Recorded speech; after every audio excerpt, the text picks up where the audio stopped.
Good morning friends, हमारा topic चल रहा था वर्टिकल सर्कुलर मोशन। आइए नेक्स्ट टॉपिक देखते हैं related to vertical circular motion.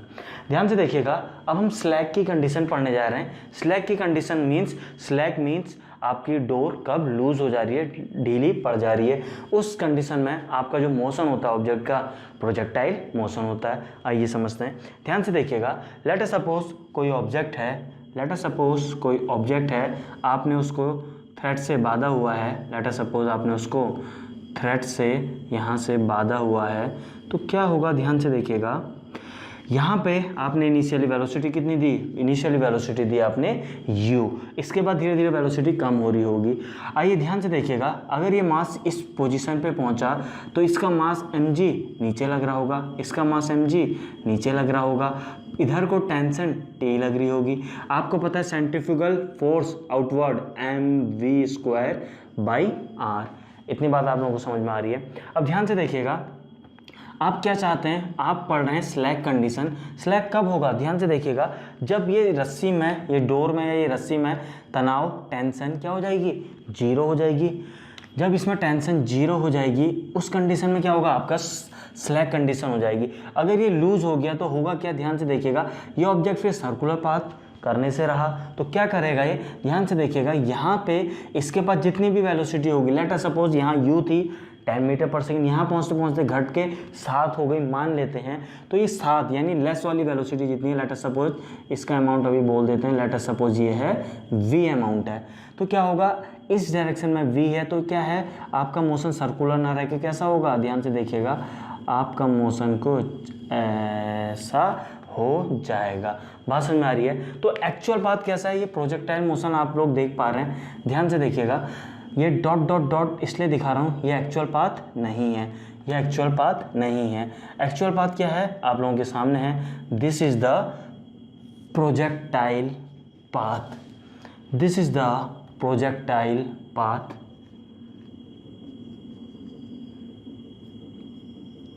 Projectile path. बात समझ में आ रही है, यह आपका एक प्रोजेक्टाइल पाथ है। क्या हुआ, प्रोजेक्टाइल आप लोगों ने पढ़ा होगा, नहीं पढ़ा है तो लेटर ऑन हम पढ़ेंगे। प्रोजेक्टाइल में आपने देखा होगा, आप लोग क्या करते थे, यहाँ से यहाँ पे आप एक पर्सन खड़े होके एक बॉल को थ्रो कर रहा है, लेट अस सपोज इस डायरेक्शन में एक ऑब्जेक्ट को थ्रो करा, इस डायरेक्शन में v वेलोसिटी दी, कैसा पाथ कवर करता है, कुछ ऐसा पाथ, तो ये कुछ ऐसा ही पाथ है। बात समझ में आ रही है।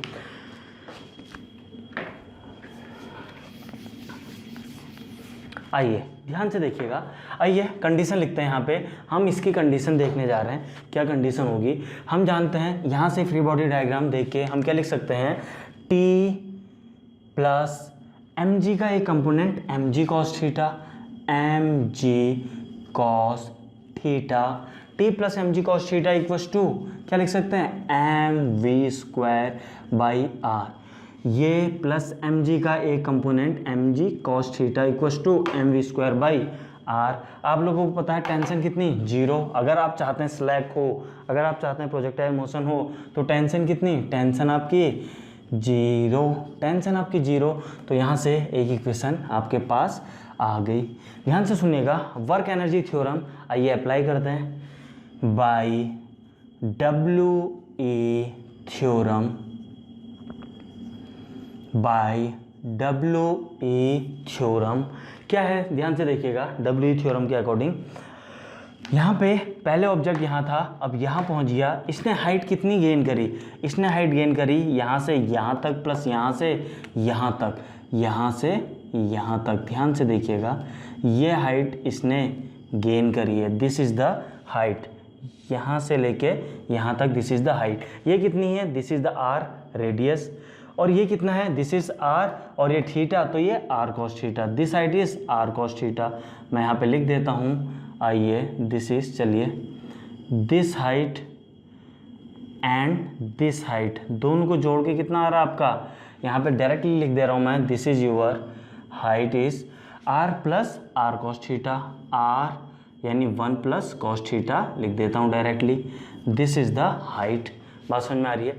तो क्या हो गया, चेंज इन पोटेंशियल एनर्जी कितना, mgh यानी mg इतनी हाइट, वो चेंज इन हाइट जो पोटेंशियल एनर्जी में गेन हुआ है कैसे हुआ होगा, on the cost of kinetic energy, cost का मतलब क्या है, काइनेटिक एनर्जी डिक्रीज हुई, जितनी काइनेटिक एनर्जी डिक्रीज हुई उसके प्रोपोर्शनली उसकी पोटेंशियल एनर्जी बढ़ चुकी है। तो हम डायरेक्टली लिख सकते हैं वर्क एनर्जी थ्योरम से क्या, हाफ, आइए, half mv² equals to half mu² minus mgh, h कितना हो गया r1 प्लस कॉस थीटा।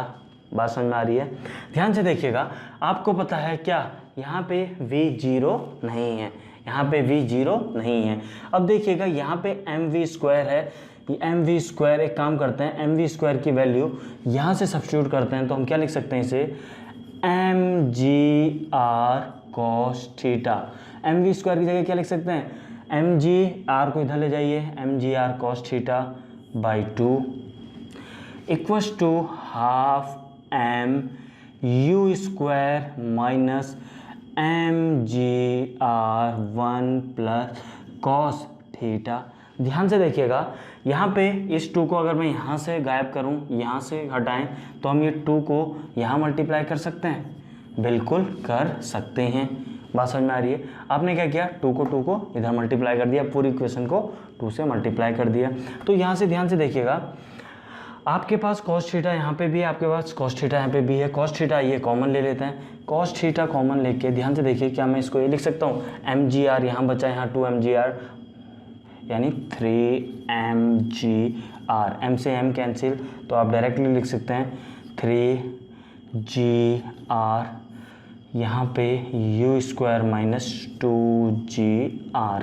ध्यान से देखिए, क्या हम ये लिख सकते हैं या नहीं, बोर्ड पे देखिए, u² minus 2gr upon 3gr, 3gr cos theta, m से m कैंसिल हुआ है आपका। उसके बाद आपने क्या किया, इस इक्वेशन को सॉल्व करके आपके पास ये कंडीशन आ चुकी है। This is very very important, मैं फिर कहूँगा इसको मगअप कर लीजिए, डायरेक्टली याद कर सकते हैं तो याद कर लीजिए, बार बार इस रिलेशन के बेस पे आप काफ़ी न्यूमेरिकल सॉल्व करने जा रहे हैं लेटर ऑन। आइए थोड़ा सा टॉपिक को आगे बढ़ाते हैं। ध्यान से देखिएगा, कभी कभी आपसे इस टॉपिक में पूछ लिया जाता है, क्या आपसे पूछ लिया जाता है मैक्सिमम हाइट, यहाँ पे इसके रेफरेंस में मैक्सिमम हाइट आपके ऑब्जेक्ट ने कितनी गेन की। तो मैक्सिमम हाइट ध्यान से देखिएगा, काफ़ी स्टूडेंट बोलते हैं this is the maximum height, लेकिन क्या ये मैक्सिमम हाइट है, बिल्कुल नहीं, this is not maximum height, this plus student क्या बोलते हैं, यहाँ से लेके यहाँ तक मैक्सिमम हाइट, बट ये मैक्सिमम नहीं है। ध्यान से देखिएगा, दिस इज़ द मैक्स, ये हाइट कौन सी है, यहाँ पे लिख रहा हूँ दिस इज़ द एच, कौन सा एच, वो भी प्रोजेक्टाइल, यानी ये प्रोजेक्टाइल वाली हाइट है। बात समझ में आ रही है? ध्यान से देखिएगा, तो नेट हाइट, मैक्सिमम हाइट कितनी हो गई, ये दिस प्लस दिस। स्टूडेंट क्या करते हैं, दिस यहाँ से लेके यहाँ तक दिस प्लस दिस करते हैं, विच इज़ रॉन्ग, क्योंकि ये मैक्सिमम पॉइंट नहीं है। मैक्सिमम पॉइंट क्या है, this is the maximum point. तो हम देयरफॉर क्या लिख सकते हैं, ध्यान से देखिएगा, देयरफॉर एच मैक्स क्या लिख सकते हैं, आपका r1 प्लस कॉस थीटा लिख सकते हैं या नहीं, प्लस एक काम करते हैं, इसको टोटल लिख लेते हैं, r plus r cos theta plus h projectile, therefore आपका h मैक्स कितना आ गया, r plus r cos theta plus v² sign square theta by 2g। क्या है ये, this is the projectile height. कहाँ पढ़ेंगे, प्रोजेक्टाइल वाले चैप्टर में इन डिटेल, अभी तो आप डायरेक्टली इसे नोट कर लीजिए। तो कभी एग्जाम में आपसे मैक्सिमम हाइट अगर पूछे तो मैक्सिमम हाइट यहाँ से लेके यहाँ तक मत बताना, यहाँ से लेके यहाँ तक मैक्सिमम हाइट है, कहने का मतलब है दिस यहाँ से लेके यहाँ तक plus this portion, that is the height projectile. अगर आप लोगों को इतना समझ में आ चुका है तो जल्दी से नोट डाउन कीजिए। ओके फ्रेंड्स, नेक्स्ट टॉपिक हम देख रहे हैं, ध्यान से देखिएगा। अभी हमने देखा था प्रोजेक्टाइल मोशन वाला केस, स्लैक वाला केस। अब वही स्लैक वाले केस में हम एक ऐसी कंडीशन डेवलप करने जा रहे हैं। किस लिए कंडीशन डेवलप करने जा रहे हैं? वैसे उस कंडीशन जिसमें आपका पार्टिकल आपके सेंटर से पास हो। तो वो कंडीशन कौन सी होगी कि आपका पार्टिकल प्रोजेक्टाइल मोशन करे और साथ ही सेंटर से पास हो। ध्यान से देखिएगा, हम इसको कैसे टैकल करने वाले हैं। लेट अस सपोज, ध्यान से देखिएगा, लेट अस सपोज आपको पता है दिस इज एल, ये रेडियस को हमने एल माना है और इसको इनिशियल वेलोसिटी यू माना है। बाद में जाके वेलोसिटी आपकी वी हो चुकी है। अब ध्यान से देखिएगा, अगर ये एल है रेडियस तो ये भी एल, आप लोगों को पता है ये एल, ये थीटा, तो ये क्या 90 माइनस थीटा, ये 90 माइनस थीटा, तो ये इस ट्रायंगल में ये हाइट कितनी हो जाएगी? इस ट्रायंगल में ये हाइट आपकी हो चुकी है कितनी? ये हो गई आपकी एल कॉस थीटा, और यहाँ से यहाँ तक आपकी जो ये लंबाई हो गई that is x, that is the L sine theta. बात समझ में आ रही है? अब ध्यान से देखिएगा क्या बातें कर रहे हैं हम लोग। जानते हैं क्या? हम लोग जानते हैं कंडीशन किसकी?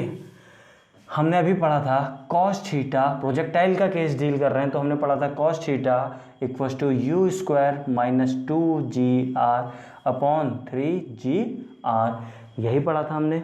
आइए यहाँ पे कॉस थीटा इतना होता है। आइए डब्ल्यू थ्योरम लगा रहे हैं by applying by W theorem. क्या लिख सकते हैं हम? लिख सकते हैं half M V square equals to half M U square minus M G H, height बता दीजिए एम जी एच। क्या लिख सकते हैं? आर प्लस, क्या लिख सकते हैं? याद है कुछ? हमने लिखा था R1 प्लस कॉस थीटा, यही लिखा था। यहाँ पे रेडियस था लेकिन यहाँ पे क्या है? एल, एल से रिप्लेस कर दिया MGL 1 प्लस कॉस थीटा। अभी कॉस थीटा की वैल्यू आप लोगों को यहाँ पे पता है तो आइए सब्स्टिट्यूट कर दीजिए। लिख सकते हो half M U square minus MGL, क्या लिख सकते हो? MGL 1 plus U square minus 2GR upon 3GR। ध्यान से देखिएगा इस इक्वेशन में आपका क्या है? Half M V square. ध्यान से देखिएगा इस इक्वेशन से आपने क्या कर दिया? थीटा एलिमिनेट कर दिया। थीटा एलिमिनेट हो चुका है आपका। कैसे एलिमिनेट हुआ? यहाँ से सब्स्टिट्यूट किया। इस प्रकार U एंड L में एक कंडीशन आ गई, establish relationship between U and L। इस प्रकार U एंड L पे एक आपकी कंडीशन आ गई। इसको और सिंप्लीफाई कर सकते हैं आप फर्दर सॉल्विंग से। तो हम वी नो दैट हम लोग क्या जानते हैं? वी नो दैट क्या? प्रोजेक्टाइल के केस के लिए हम लिख सकते हैं y equals to X tan theta minus G X square divided by 2v square cos square theta. ये रिलेशन कहाँ से आया? प्रोजेक्टाइल। जब प्रोजेक्टाइल चैप्टर पढ़ेंगे तब देखेंगे। ध्यान से देखिएगा यहाँ पे अब आपको क्या करना है? कुछ नहीं करना है। प्रोजेक्टाइल की कंडीशन x की वैल्यू सब्स्टिट्यूट करनी है एंड y की वैल्यू सब्स्टिट्यूट करनी है। x एंड y कितना कितना? आइए देखते हैं ध्यान से।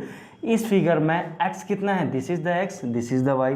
तो यहाँ पे लिख रहा हूँ, ध्यान से देखिएगा, आपका x है x equals to L sine theta, y equals to L cos theta. अब ध्यान से देखिएगा यहाँ पे हमने x equals to L sine theta लिखा एंड y इक्वल्स टू ये, क्या ये सही है? दिस इज नाउ यहाँ पे माइनस आएगा। क्यों आएगा? ध्यान से देखिए y प्रोजेक्टाइल मोशन, आपने प्रोजेक्टाइल यहाँ से किया है तो इसके रिस्पेक्ट में बॉडी नीचे आ रही है यानी नेगेटिव वाई डायरेक्शन में आ रही। इस प्रोजेक्टाइल के रिस्पेक्ट में बात कीजिए y की, यानी माइनस एल कॉस थीटा। अब x हमने पॉजिटिव क्यों लिया?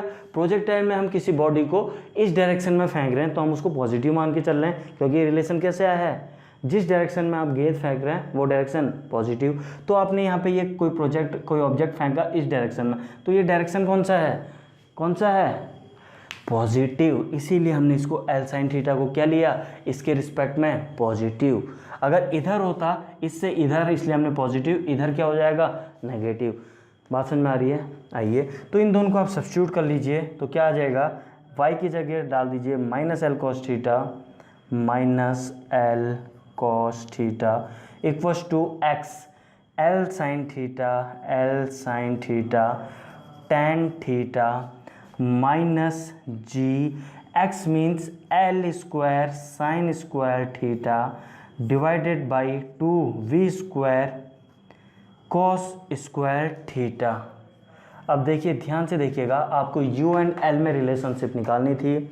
आपका u कहाँ है, आपका u एंड l में निकल चुका है, बस आपको क्या करना है, थीटा एलिमिनेट करना है। Next step is eliminate theta. आप बस एलिमिनेट थीटा करिए, इक्वेशन के साथ खेलिए। इक्वेशन आपके पास वैलिड बहुत सारी इक्वेशन है, कौन सी इक्वेशन डालेंगे आप लोग समझ गए। एलिमिनेट कर दीजिए थीटा को, इस प्रकार आपको फाइनली क्या रिलेशनशिप मिल गया, relation between u and l। Eliminate theta, you will get UL relation. बात समझ में आ रही है, you will get UL relation. That's all. I hope आप लोगों को क्लियर हुआ होगा। नहीं क्लियर हुआ होगा तो आपके पास वीडियो है, आप क्या कर सकते हैं, बैक जा सकते हैं, 2-3 बार देखिए, क्लियर हो जाएगा। यहाँ पे हमने कुछ फॉर्मूला डायरेक्टली प्रोजेक्टाइल के यूज़ किए हैं, कैसे आए कहाँ से आए ये हम प्रोजेक्टाइल चैप्टर में पढ़ेंगे। Till then thank you. ध्यान से सुनिएगा, अभी आपके पास एक रिंग है, उस रिंग में एक मास आपका गोल रोटेट कर रहा है, उसकी स्टडी हम करने जा रहे हैं। ध्यान से सुनिएगा, आप लोगों ने सर्कस में देखा होगा एक बाइक चारों ओर घूमती है, सर्कस में देखा होगा प्लेटफॉर्म कैसे वो करतब दिखाती है बाइक। आइए इसी very similar to this topic आइए समझते हैं। आपके पास एक रिंग है, ये रिंग में एक मास जिसको आपने इनिशियल वेलोसिटी दी, कितनी, इनिशियल वेलोसिटी u दी है। अब ये मास आपका क्या होगा, थोड़ा देर में यहाँ पहुँचेगा।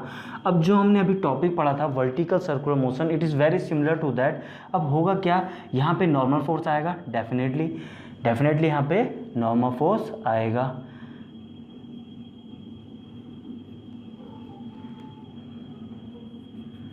आइए ध्यान से समझने की कोशिश करना, ध्यान से समझने की कोशिश करिएगा।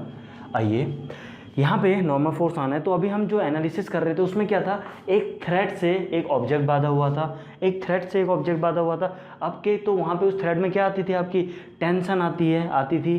तो बस यहाँ पे क्या है, वो tension is replaced by your normal force, बाकी सब कुछ सेम टू सेम है, नथिंग एल्स। तो यहाँ पे लिख रहा हूँ tension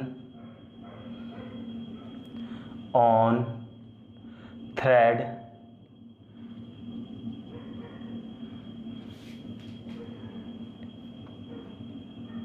tension on thread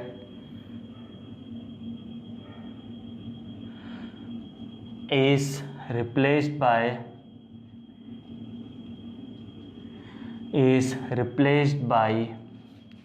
normal force on object। बात समझ में आ रही है, tension on thread is replaced by, check कर लीजिएगा spelling, is replaced by normal force on object. बात समझ में आ रही है, बाकी सब कुछ सेम रहेगा। अच्छा, आप लोगों से पूछा जाए प्रोजेक्टाइल की कंडीशन क्या होगी इस केस में, तो प्रोजेक्टाइल की कंडीशन यानी स्लैग कंडीशन वो क्या हो जाएगी, प्रोजेक्टाइल कब होता था, प्रोजेक्टाइल याद कीजिए, प्रोजेक्टाइल यानी ये केस में यहाँ होगा तो पेंडुलम कर जाएगा, यहाँ इस केस में यानी वेलोसिटी, इनिशियल वेलोसिटी कितनी होनी चाहिए आपकी, √2gr से √5gr के बीच में अगर है तो आपका स्लैग कंडीशन में प्रोजेक्टाइल केस बनेगा। जल्दी से इतना नोट कर लीजिए, उसके बाद एक example based on this concept हम करने जा रहे हैं। ओके गाइस, नेक्स्ट एग्जांपल आपके सामने है, जल्दी से 30 सेकंड लीजिए और आंसर बताइए। ध्यान से देखिएगा, यहाँ पे कौन सा केस है, क्वेश्चन मैं समझा देता हूँ। आपको निकालना है फाइंड आउट h, ये हाइट बताइए, such that normal at d is 2mg। इस d पॉइंट पे जो नॉर्मल रिएक्शन बनेगी वो 2mg के बराबर हो। अब ये m क्या है, आपने एक ऑब्जेक्ट को ध्यान से देखिएगा, आपने एक ऑब्जेक्ट को यहाँ से छोड़ा, ये object let us suppose rotating body ही लगा लीजिए, ये ऑब्जेक्ट, ये बॉल एम मास की यहाँ से यहाँ जाएगी, तो यहाँ पे जब आएगी तो ये नॉर्मल रिएक्शन लगाएगी, लेट अस सपोज यहाँ पहुँच गई, तो ये जो नॉर्मल रिएक्शन लगा रही है, नॉर्मल रिएक्शन लगा रही है, इसकी वैल्यू 2mg के बराबर हो जाए, उसके लिए आपको h की हाइट निकालनी है। आइए कैसे डील करेंगे, आइए ध्यान से देखिएगा। आप देखिए, हम लोग जानते हैं यहाँ पे क्या होता था, अगर ये थ्रेड होती आप क्या लिखते थे, इस जो भी ये ऑब्जेक्ट है, ध्यान से देखिएगा आप लोग, इस ऑब्जेक्ट को मैं मिटा रहा हूँ, आप क्या लिखते थे, ये जो भी ऑब्जेक्ट है mg नीचे लग रहा है, mg नीचे लग रहा है, दिस इज थीटा, तो ये theta, mg cos theta equals to बाहर को mv², यही होता था mv²/r। आइए फ्री बॉडी डायग्राम से हम क्या लिख सकते हैं, n plus mg cos theta equals to mv²/r। ध्यान से सुनिएगा, n की वैल्यू क्या है, n की वैल्यू है आपकी कितनी है, 2mg, क्वेश्चन बोल रहा है नॉर्मल रिएक्शन कितना चाहिए आपको, 2mg का। तो आइए ध्यान से देखिएगा, this is your equation number 1, बात समझ में आ रही है। आइए समझते हैं cos 37 की वैल्यू आप लोग, आइए नेक्स्ट डाल देते हैं, सब्स्टिट्यूट कर देते हैं, mg cos थीटा मीन्स 37 की वैल्यू कितनी, 4/5, डेफिनेटली क्या हो गया, इक्वल्स टू mv²/r, कितना हो गया, 5 to 10 14/5 mg r equals to mv²। Equation number 1 ये आपकी आ चुकी है, इक्वेशन नंबर 1 एक रिलेशन आपका आ चुका है। नेक्स्ट रिलेशन यहाँ पे v वेरिएबल है, कैसे कैलकुलेट करेंगे, अब आपको कैलकुलेट क्या करना है, हाइट h, कैपिटल H निकालना है। आइए एनर्जी कंजर्वेशन अप्लाई करते हैं। देखिए शुरू में ऑब्जेक्ट था आपका इस टॉप हाइट में था, शुरू में ऑब्जेक्ट यहाँ था, अब देखिए ऑब्जेक्ट आपका किस हाइट में है, ऑब्जेक्ट आपका किस हाइट में है, ध्यान से देखिएगा। पहले ऑब्जेक्ट यहाँ था, यहाँ से गोल घूमते हुए यहाँ पे पहुँचा, यहाँ पे 2mg, तो यहाँ से यहाँ पहुँचा, पहले यहाँ था, अब यहाँ गोल घूम के यहाँ पहुँच गया, अब यहाँ पहुँच गया मीन्स यहाँ, पहले यहाँ, तो चेंज इन हाइट कितना हुआ है, दिस हाइट। तो ये हाइट कितनी है, कैलकुलेट आप लोग कर सकते हैं या नहीं, आइए समझिए, ध्यान से देखिएगा, ये हाइट कितनी होगी, आइए समझिए ये हाइट कितनी है, ये हाइट कितनी है, दिस इज r, ये कितनी है, ये थीटा है, तो ये क्या है, r cos थीटा मीन्स ये 4/5r होगा, यहाँ से यहाँ तक कितना होगा, 4/5 r होगा definitely, this is r, this is 4/5r, that means यहाँ से लेके यहाँ तक क्या हो गया, 9/5r, this is your 9/5r। तो ये कितना हो जाएगा, टोटल माइनस दिस, यानी h माइनस 9r/5, यही हो जाएगा, यानी चेंज इन हाइट कितना हुआ है, इतना हुआ है, बात समझ में आ रही है। आइए समझिएगा, बाई WE थ्योरम आप लोग क्या लिख सकते हैं, और by energy conservation, by energy conservation both are same provided no dissipating forces, यानी कोई भी एनर्जी लॉस नहीं होना चाहिए, यानी कंजर्वेटिव फोर्सेस होने चाहिए, देन इट इज़ एप्लीकेबल। तो क्या है, चेंज इन, तो क्या हुआ, ये हाइट में चेंज आया, इसके करस्पॉन्डिंग क्या हुई, काइनेटिक एनर्जी इंक्रीज हुई, तो क्या है, decrease in potential energy equals to increase in kinetic energy, that is half mv² equals to mgh, h कौन सा, चेंज इन, कितनी हाइट में चेंज आया है, h माइनस 9r/5, mv² की वैल्यू आप इक्वेशन 1 में जानते हो, तो इक्वेशन 1 में डाल दीजिए, कितना हो जाएगा, ध्यान से सुनिएगा, ये हो जाएगा आपका, कितना हो जाएगा, एक काम कीजिए 2 वहाँ ले जाइए, mv² की वैल्यू हो गई आपकी 14mgr/5, 2 से डिवाइड किया है, that means this will be 7 equals to mgh minus mgr 9/5। अब this is mgr/7/5, this is 9/5, दोनों एक साइड ले जाइए, 7 + 9 16/5 r इक्वल्स टू h, कैसे आया, mg कैंसिल आउट हुआ, h की वैल्यू 16/5 r हो गया। तो ये आपकी टोटल हाइट h कितनी है 16/5, लगभग 3 से थोड़ा सा ज़्यादा, 3 गुना रेडियस के। This is the answer. फिर से बोल रहा हूँ, हमने कुछ नहीं किया इस न्यूमेरिकल में। हमने देखा शुरू में वेलोसिटी 0 थी, यहाँ से छोड़ा तो यहाँ तक आई, इस पोजीशन तक आई, तो change in height, decrease in potential energy equal to, उसी के कारण तो स्पीड इसकी बढ़ी, increase in kinetic energy, decrease in potential energy equal to increase in kinetic energy, energy conservation. And first equation कैसे लगाई, नॉर्मल रिएक्शन, इस position पे फ्री बॉडी डायग्राम बनाया, इक्वेशन लिखी, दोनों को सॉल्व किया और आप आंसर आपके सामने है। Thank you.